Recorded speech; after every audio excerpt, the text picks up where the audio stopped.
Hürmetli класстастар, mine өткен үлгендердің ізімен жан-жақтан су әкеліп, мынау Мысыр елінен Бекет бауырымыз су алып келді. Қызыл теңізден. Аралдың несіне ниет қылып, мен Шымкенттен Қошқар ата деген мөлдір бұлақтың суынан алып келдім. Осы ниеттен Арал теңіздің несіне құяйық, ұлтанына құяйық. Содан бір естелік болсын. 15 майда қатыса алмадық. 20 майда Мысыр елінен, Қызыл теңізден мына Арал жеріне ниеттеніп су келсін деп алып өз үлесімізді қосайық деп бүгін міне құйып жатырмыз. Міне құйып жатқанымызға куә жігіттер.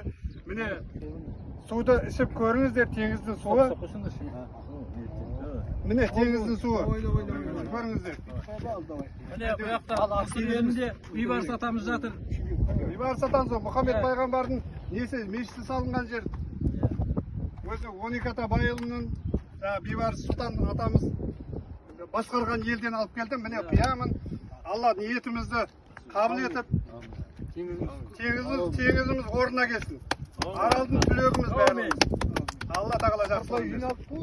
Ал Мысырдың артынан Қошқар ата бабамыздың Бабамыздың бұлағының бастауынан